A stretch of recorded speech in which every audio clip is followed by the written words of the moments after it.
1958 August 29 അസ്ഥിരമായൊരു സമ്പദ് വ്യവസ്ഥ നിലനിന്നിരുന്ന US സ്റ്റേറ്റായ ഇന്ത്യാനയിലെ ഗാരി എന്ന സ്ഥലത്തെ മേഴ്സി ഹോസ്പിറ്റൽ അധികം വൈകും മുമ്പ് തന്നെ ജോസഫ് വാൾട്ടർ ജോക്ക് ജാക്സണിന്റെ ഭാര്യ കാതറിൻ എസ്റ്റർ സ്ക്രൂസ് ഒരു കുഞ്ഞിന് ജന്മം നൽകി. ജോസഫ് കാതറിൻ ദമ്പതികൾ തങ്ങൾക്ക് 8ാമത് പിറന്ന ആ കുഞ്ഞിന് പേരിട്ടു Michael Joseph Jackson. Michael Jackson. അതിനുശേഷം 2 മക്കൾക്ക് കൂടി കാതറിൻ ജന്മം നൽകി, സ്റ്റീവൻ റാൻഡിയും ജാനറ്റും.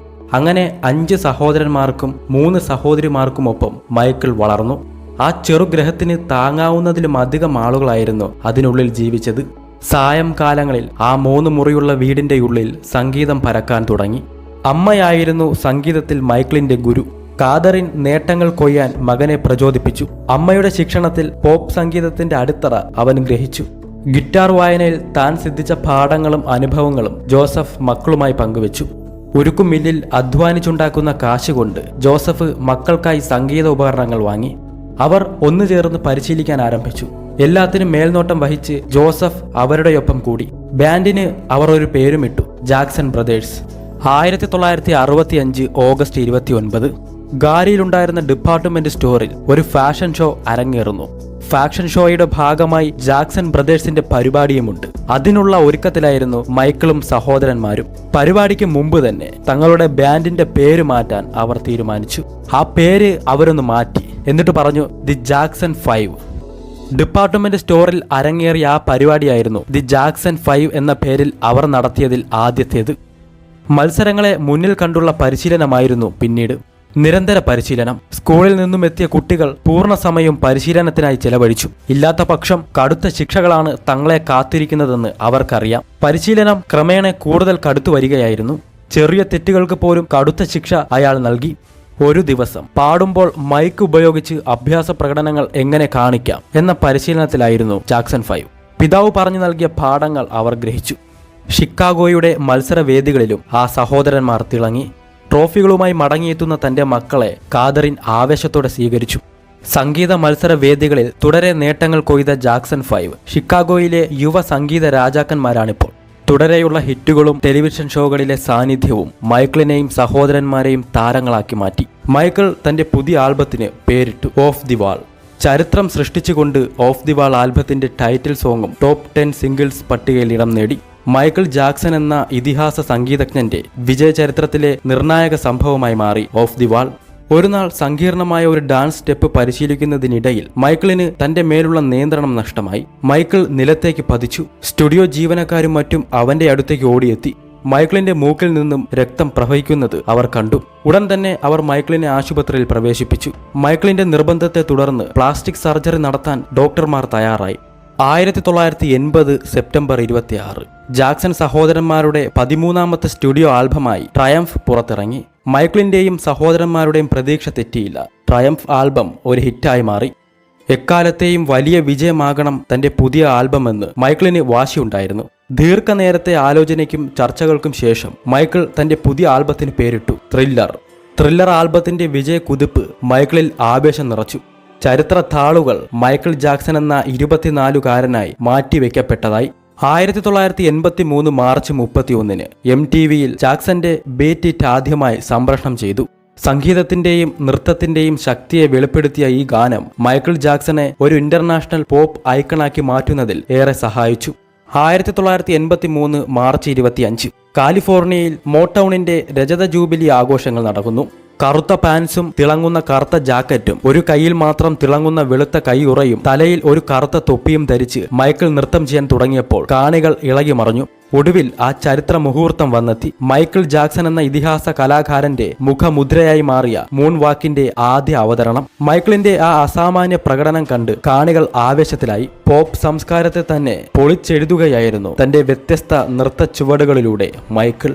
1984 ജനുവരി 27 ലോസ് ആഞ്ചലസിലെ ഷ്രൈൻ ഓഡിറ്റോറിയത്തിൽ 3000-ലധികം ആരാധകരുടെ മുന്നിലായി പെപ്സി പരസ്യത്തിന്റെ ഷൂട്ടിംഗ് ആരംഭിച്ചു. തന്റെ സഹോദരന്മാർക്ക് പിന്നാലെ മൈക്കിൾ വേദിയിലേക്ക് എത്തുന്ന ഭാഗം ചിത്രീകരിക്കാൻ നിരവധി ടേക്കുകൾ വേണ്ടി വന്നു. എന്നാൽ 6ാമത്തെ ടേക്ക് സ്ഥിതിഗതികൾ തകിടം മറിക്കുകയായിരുന്നു.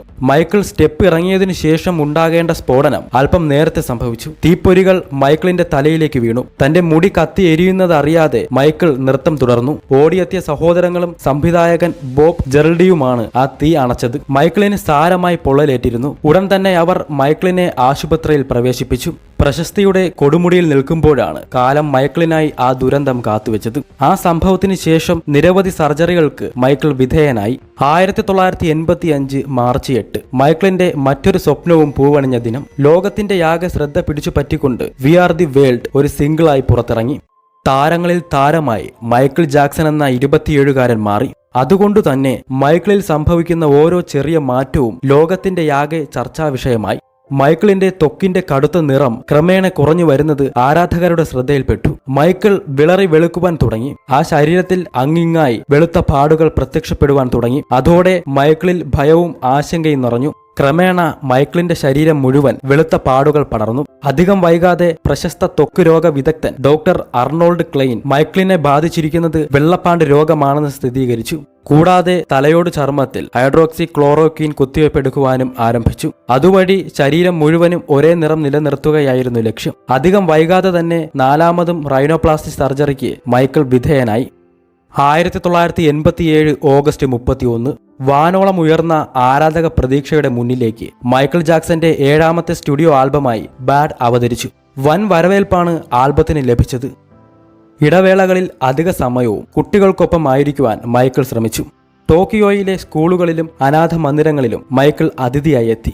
കുരുന്നുകൾക്കൊപ്പം തീം പാർക്കുകളിൽ സമയം ചെലവഴിക്കുന്നതിലായിരുന്നു മൈക്കിൾ ആനന്ദം കണ്ടെത്തിയിരുന്നത്.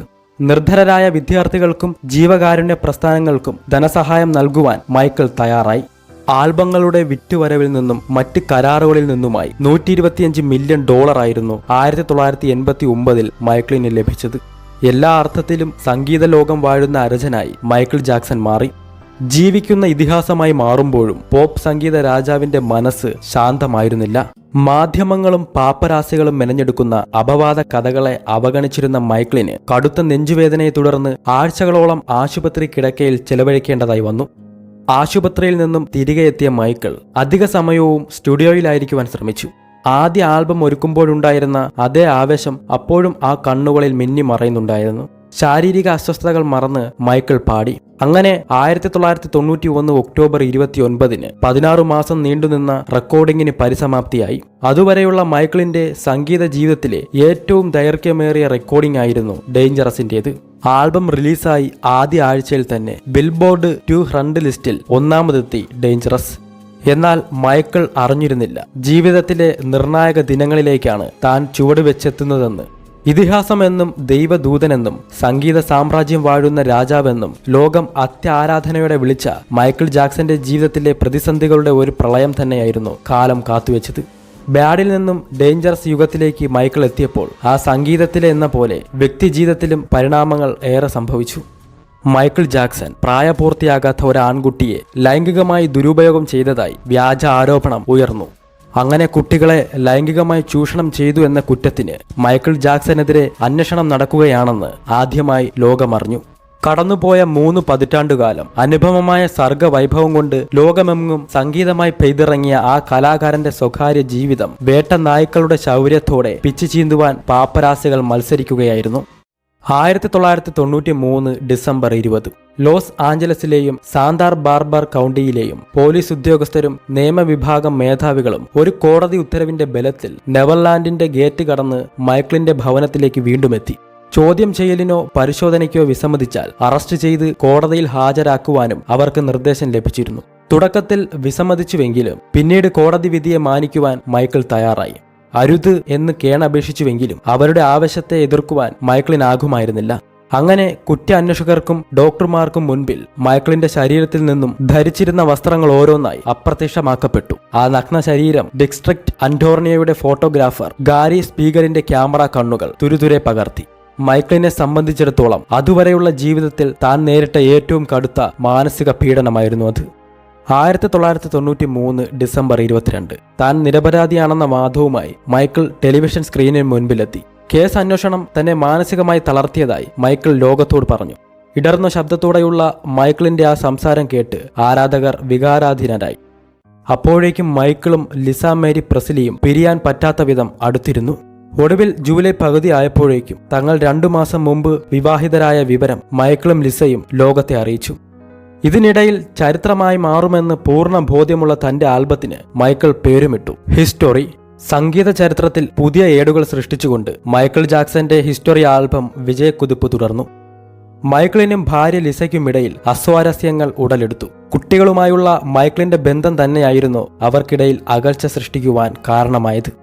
ഒടുവിൽ 1996 ഓഗസ്റ്റ് 20 മൈക്കിളും ലിസയും വിവാഹമോചിതരായി. അപ്പോഴേക്കും ഇന്ത്യ മുഴുവനും മൈക്കിൾ തരംഗം ആഞ്ഞടിക്കുവാൻ തുടങ്ങിയിരുന്നു. ഹിസ്റ്റോറി ടൂറിന്റെ ഭാഗമായി മൈക്കിൾ ജാക്സൺ മുംബൈയിലേക്ക് എത്തുന്നു എന്ന വാർത്ത അത്യാവേശത്തോടെയാണ് ഇന്ത്യൻ ജനത ഏറ്റുവാങ്ങിയത്. ആ ഇതിഹാസ കലാകാരനെ സ്വീകരിക്കുവാനായി മുംബൈ നഗരം അണിഞ്ഞൊരുങ്ങി. ശിവസേന നേതാവായിരുന്ന രാജ് താക്കറെ നേതൃത്വം നൽകുന്ന ശിവ് ഉദ്യോഗ് സേന എന്ന സംരംഭമാണ് ഇന്ത്യയിലേക്കുള്ള മൈക്കിളിന്റെ വരവിന് കളമൊരുക്കിയത്.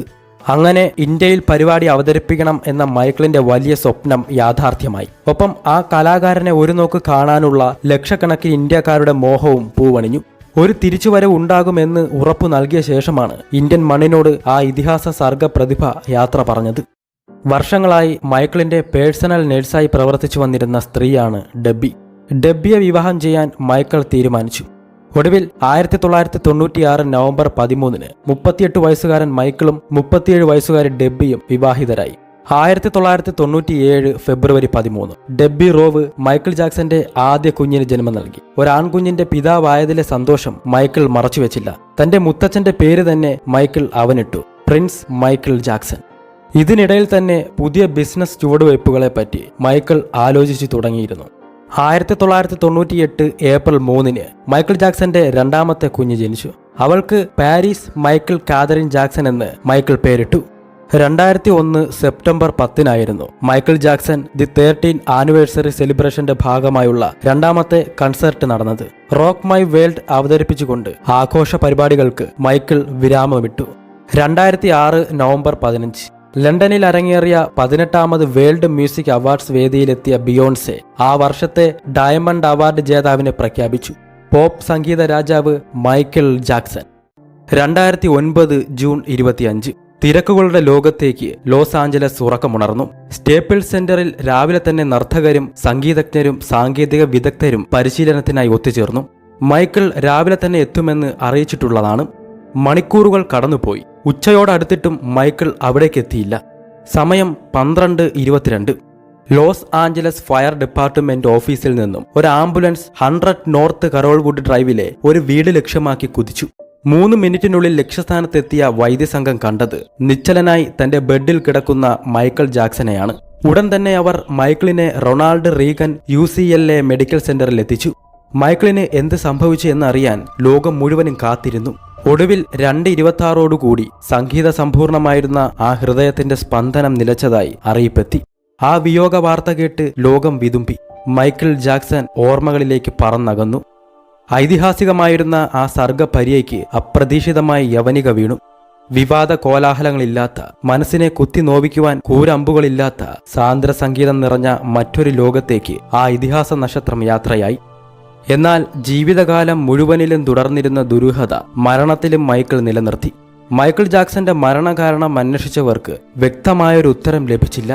അപ്പോഴേക്കും ഞെട്ടിക്കുന്ന വിവരങ്ങളുമായി മൈക്കിളിന്റെ പോസ്റ്റ്മോർട്ടം റിപ്പോർട്ട് പുറത്തു വന്നിരുന്നു. മരിക്കുമ്പോൾ മധ്യവയസ്കനായിരുന്ന മൈക്കിൾ ജാക്സന്റെ ശരീരം ഒരു പടുവൃദ്ധന്റേതിന് സമാനമായിരുന്നെന്നാണ് പ്രധാന വെളിപ്പെടുത്തൽ. വയറിനുള്ളിൽ ഗുളികകൾ മാത്രമാണ് ഉണ്ടായിരുന്നതെന്നും റിപ്പോർട്ടിലുണ്ട്.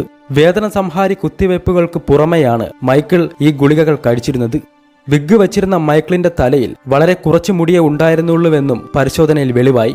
ജീവിക്കുന്ന അസ്ഥികൂടമായിരുന്നു മൈക്കിൾ ജാക്സൺ എന്ന് തെളിയിക്കുന്നതായിരുന്നു ആ റിപ്പോർട്ട്. പിന്നാലെ തന്നെ മൈക്കിൾ ജാക്സൺ തയ്യാറാക്കിയ വിൽപത്രത്തിന്റെ പകർപ്പ് മാധ്യമങ്ങൾക്ക് ലഭിച്ചു. അതിൽ മരണശേഷം തന്റെ സ്വത്തിന്റെ പൂർണ്ണ അവകാശിയായി മൈക്കിൾ എഴുതിയിരുന്നത് പ്രിയ മാതാവ് കാദറിന്റെ പേരാണ്. മറ്റു കുടുംബാംഗങ്ങൾക്കാർക്കും സ്വത്തിന്റെ ഒരംശം പോലും നീക്കിവെച്ചിരുന്നില്ല. തന്റെ കുട്ടികളുടെ സംരക്ഷണ ചുമതല കാദറിനെ തന്നെയാണ് മൈക്കിൾ ഏൽപ്പിച്ചത്. മൈക്കിളിന്റെ മരണശേഷം പിതാവ് ജോസഫ് ജാക്സൺ രൂക്ഷമായ വിമർശനങ്ങൾ നേരിടേണ്ടതായി വന്നു.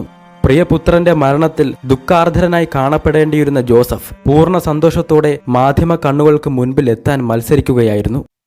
അനുപമമായ മെയ് വഴക്കത്തോടെയും ഹൃദ്യമായ ഗാനാലാപനത്തിലൂടെയും ആസ്വാദക സിരകളിൽ ഒരു ലഹരിയായി ആ യുവാവ് കത്തിപ്പടർന്നു. സംഗീത ചരിത്രത്തിൽ പുതിയ ഏടുകൾ സൃഷ്ടിച്ചുകൊണ്ട് ഔന്നത്യത്തിന്റെ പരകോടിയിലേക്ക് അയാൾ നടന്നുകയറി. പോപ്പ് സംഗീതത്തിന്റെ മുടിചൂടാ മനനെന്ന് ലോകം ആ ഇതിഹാസത്തെ വിശേഷിപ്പിച്ചു. ദുഃഖിതരുടെ അരികിലേക്ക് നിറപുഞ്ചിരിയുമായി ആ തീവ്ര മനുഷ്യസ്നേഹി എത്തി. ദാരിദ്ര്യത്തിന്റെ നിലയില്ലാ കയങ്ങളിൽപ്പെട്ട് ഉഴലുന്നവരും അസഹനീയ രോഗപീഡയാൽ തളരുന്നവരും പിന്നെ അവകാശങ്ങളെ കാറ്റിൽ പറത്തി മൃഗീയ ചൂഷണത്തിന് ഇരയാകുന്നവരുമായ നിഷ്കളങ്ക ബാല്യങ്ങളെ പുതുജീവിതത്തിലേക്ക് കൈപിടിച്ചു നടത്തുക എന്ന ലക്ഷ്യവുമായി ഹീൽ ദി വേൾഡ് ഫൗണ്ടേഷന് മൈക്കിൾ രൂപം നൽകി. അശരണരും ആലംബഹീനരുമായ ലക്ഷക്കണക്കിന് കുട്ടികൾക്ക് മുൻപിൽ ഒരു ദൈവദൂതനെ പോലെ മൈക്കിൾ എത്തി. വർണ്ണവർഗ ഭാഷ അതിർവരമ്പുകൾ ഇല്ലാതാക്കി അയാൾ തന്റെ സംഗീതം കൊണ്ട് ലോകത്തെ ഒരുമിപ്പിച്ചു. ഭൂമിയിൽ മനുഷ്യനായി അവതരിച്ച ആ സംഗീതം വാനം മേഘങ്ങളിലേക്ക് തിരികെ യാത്രയായി. മായാജാലം പോലെ ഒരു ജീവിതം. Gone too soon.